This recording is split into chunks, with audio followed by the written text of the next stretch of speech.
Assalamualaikum warahmatullahi wabarakatuh. Jadi di sini kita akan mempresentasikan hasil kerja kelompok kami dalam mata kuliah AI. Sebelumnya perkenalkan, saya Bagus Esa Kusuma dengan NIM F1D023100005. Saya M. Halid Al-Rejuki dengan NIM F1D023101222. Saya Aditya Rahmat Maulana dengan NIM F1D023100030. Saya Lalu Ahmad Purwadi dengan NIM F1D023101115. Dan saya Yodi Fajar Pratama dengan NIM F1D023101142.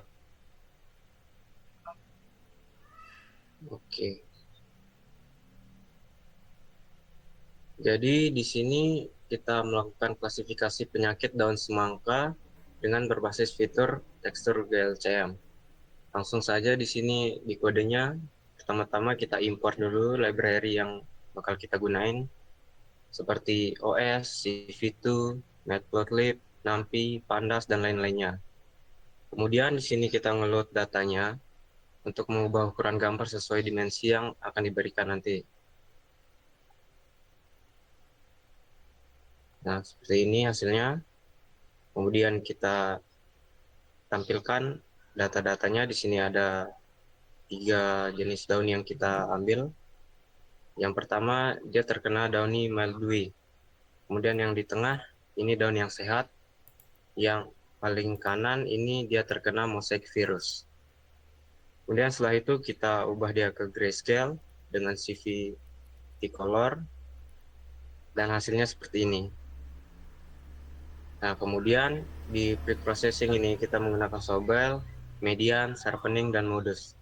Pertama-tama kita gunakan Sobel. Di sini ada fungsinya. Ini untuk mendeteksi tepi, yang hasilnya seperti ini.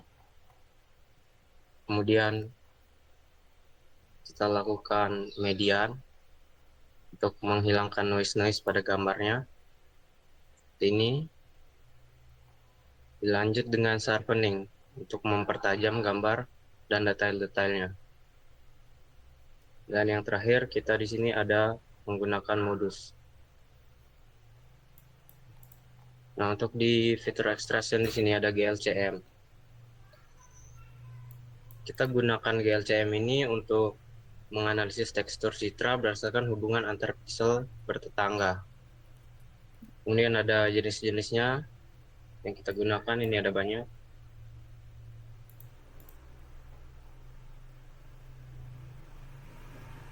Sampai ini. Nah, kemudian di sini ada fitur selection. Di kode ini kita menghitung matriks kolerasi antar fitur pada dataset X menggunakan X-score. Dan hasilnya dapat dilihat seperti ini.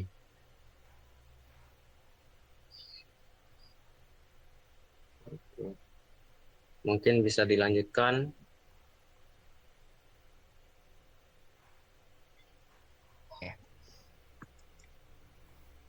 Oke, baik. Selanjutnya di sini saya akan menjelaskan mulai dari bagian splitting data. Jadi pada bagian splitting data ini sebelum model-modelnya itu digunakan, itu kita membagi menjadi dua data training. Yang pertama itu ada data testing dan data testing dan data training menggunakan fungsi training, test, split. Nah, di sini tuh dapat dilihat pada kodenya uh, 70% data itu merupakan 210 data itu digunakan sebagai data training dan 30% data 90 datanya itu digunakan sebagai data testing. Parameternya yaitu random state di set sebagai 42. Ini tuh digunakan agar pembagian data konsisten setiap kali program dijalankan. Terus tujuan split data ini adalah untuk melatih model uh, uh, data training itu dibuat untuk melatih model. Terus ada data testing. Data testing itu untuk menguji kemampuan generasi generalisasi model pada data yang belum pernah dilihat sebelumnya. Terus ada normalisasi fitur. Normalisasi fitur ini digunakan untuk dilakukan normalisasi fitur ini menggunakan metode main standar. Terus ada di sini rata-rata mainnya itu 0 dan standar deviasinya itu 1. Alasan normalisasi ini penting yaitu fitur hasil ekstraksi GLCM sebelumnya itu memiliki rentan nilai yang berbeda.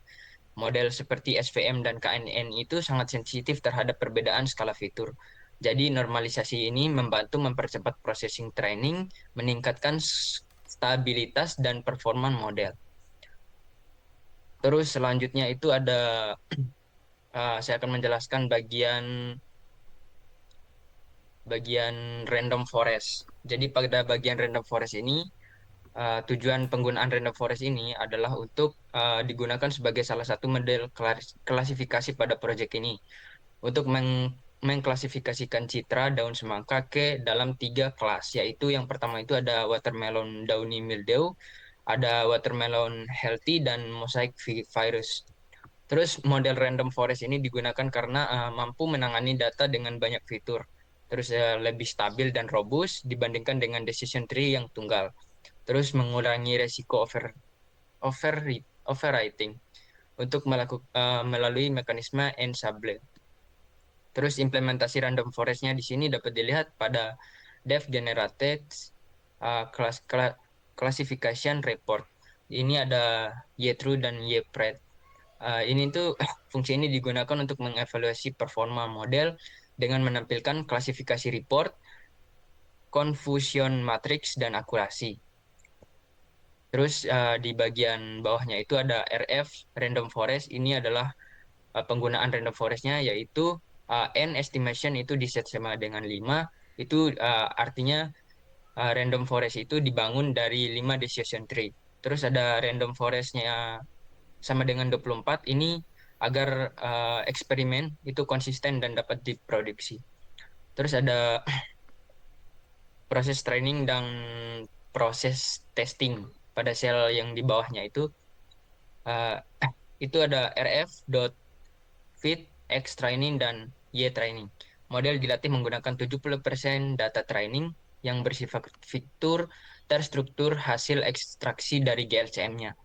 Terus ada evaluasi pada data trainingnya ini dapat dilihat pada data training ini hasil outputnya itu ada akurasi menunjukkan sebesar 96,66% atau 0,96 sekian. Terus di sini dapat dilihat ada processing tinggi yaitu 0,93, 0,95, terus ada recall, F1 score, support, dan lain sebagainya. Nah, pada bagian F1 support ini hampir mendekati 1. Terus ada selanjutnya itu ada testing set. Nah, di bagian testing set ini adalah kita evaluasi pada outputnya yaitu dia menghasilkan akurasi sebesar 76,66% atau 0,76,666 sekian. Di sini juga dapat kita lihat precision, recall, F1, dan supportnya. Mungkin itu saja yang bisa saya jelaskan.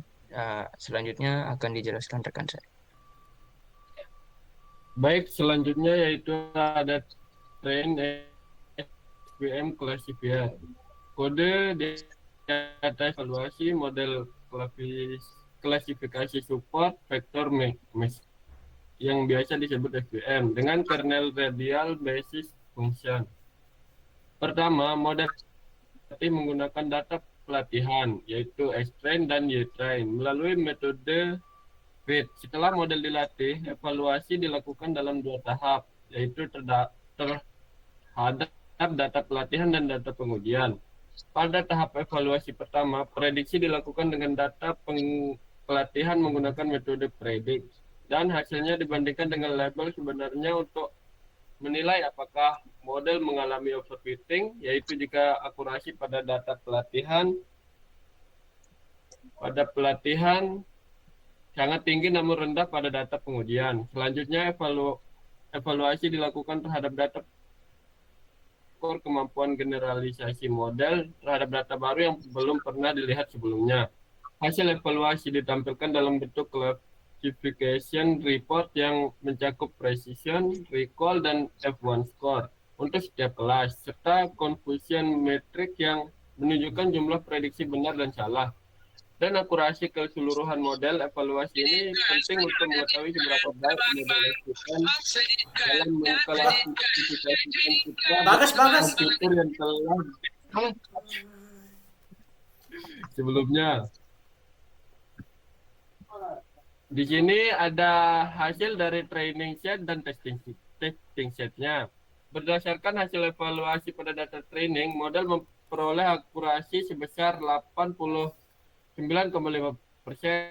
Sebagian besar data latih berhasil diklasifikasikan dengan benar. Nilai precision pada setiap kelas berada di sekitaran 0,87 hingga 0,95, menunjukkan bahwa prediksi yang dihasilkan model cukup tepat. Nilai recall berkisar antara 0,84 sampai 0,93. Sementara itu nilai F1 score berada di sekitar 0,89 sampai 0,90 dan akurasinya mencapai 0,89%. Testingnya menunjukkan bahwa precision dari akurasi 0,89 hingga 1. Recall-nya dari 0,81 hingga 1 dan F1 score-nya dari 0,90 sampai 0,93. Akurasinya total akurasinya yaitu ada 0,91%. Baik, selanjutnya akan dijelaskan oleh kawan kami.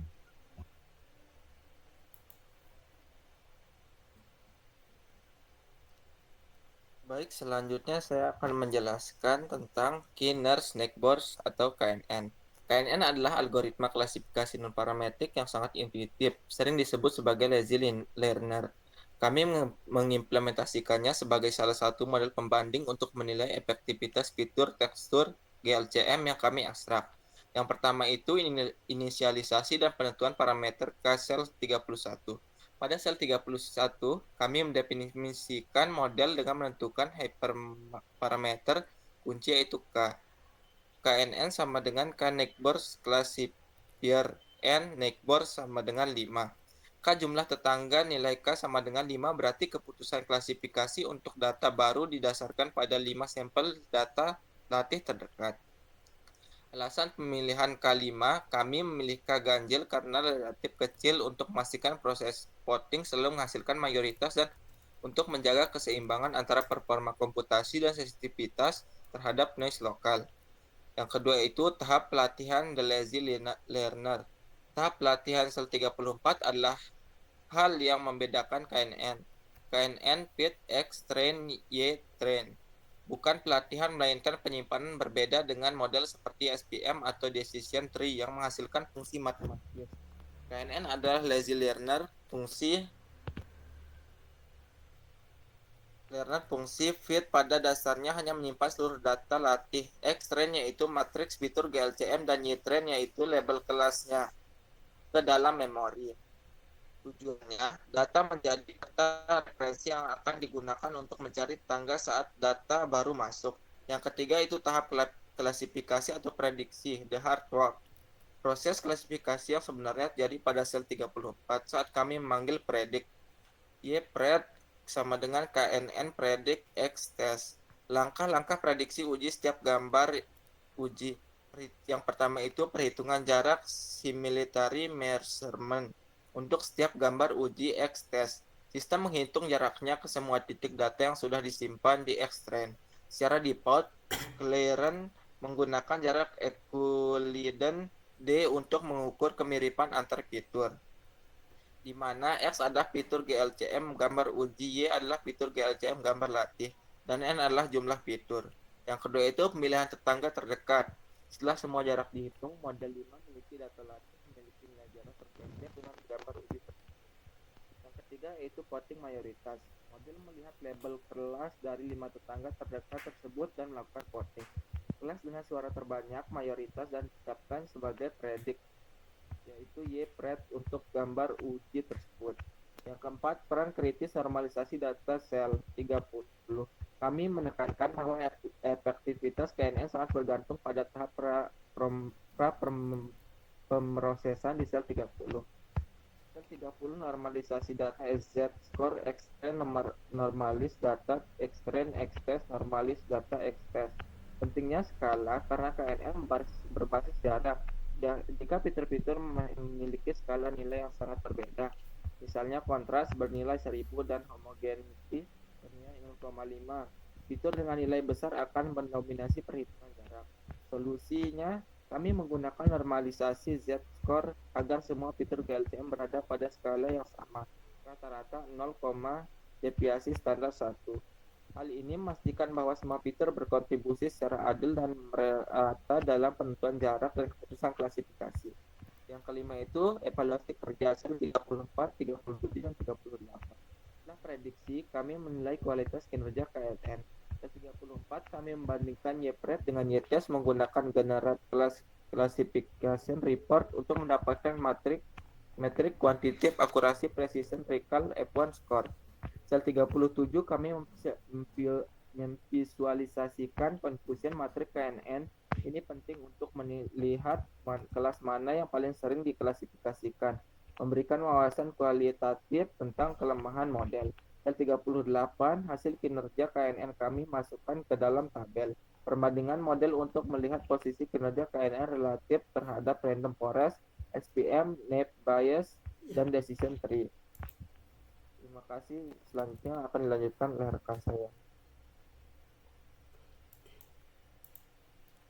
Baik, di sini saya akan melanjutkan yaitu pada bagian naive Bayes, di mana naive Bayes ini sendiri adalah algoritma yang berdiri sendiri atau bersifat independen dan tidak saling terhubung satu sama lain. Yaitu algoritma sederhana yang memiliki komputasi yang begitu cepat, tapi juga berguna untuk data yang kompleks. Bisa dilihat di sini, memang tidak menghasilkan hasil yang terbaik pada akurasi akhirnya dengan dataset 0,71. Tapi komputasinya tidak ada ya data ke waktu yang waktu compile-nya. Tapi dia ini memiliki waktu compile yang tercepat. Selanjutnya adalah decision tree. Nah, decision tree ini adalah sebuah tree yang bercabang begitu banyak. Bisa dibilang ini adalah satu tree dari random forest. Kalau random forest adalah kumpulan dari decision tree. Dapat dilihat di sini hasil dari decision tree jauh lebih kecil dibandingkan dengan random forest. Karena karena pembelajarannya dia bersifat memodelkan keputusan menggunakan fitur menyerupai pohon. Dia menghasilkan hasil pengujian seperti simpul untuk membedakan satu sama lain. Selanjutnya adalah bisa kita lihat dalam seperti yang saya bilang tadi, random forest memilih lebih tinggi dibandingkan decision tree tunggal. Membuktikan satu pohon saja tidak cukup untuk menangkap pola penyakit pola penyakit pada daun semangka.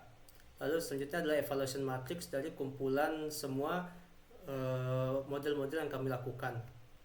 Ini adalah matriksnya, confusion matrixnya dari SVM, random forest, KNN, naive Bayes, hingga decision tree.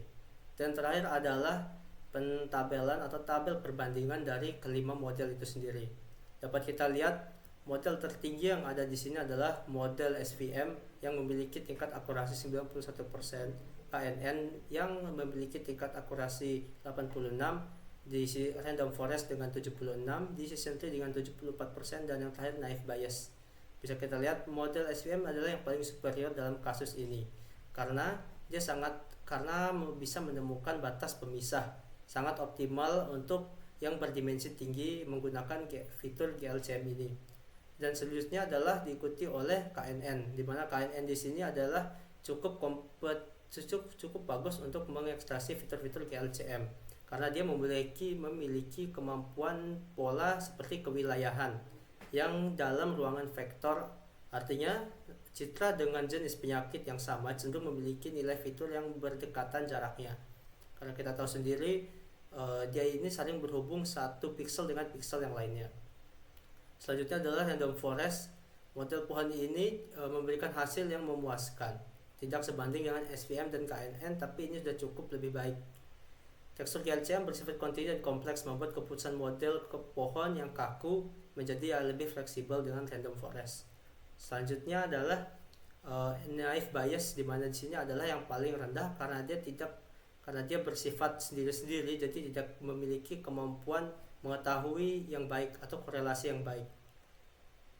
Mungkin sekian dari kelompok kami, kurang lebihnya mohon maaf. Wassalamualaikum warahmatullahi wabarakatuh. Oke, selesai.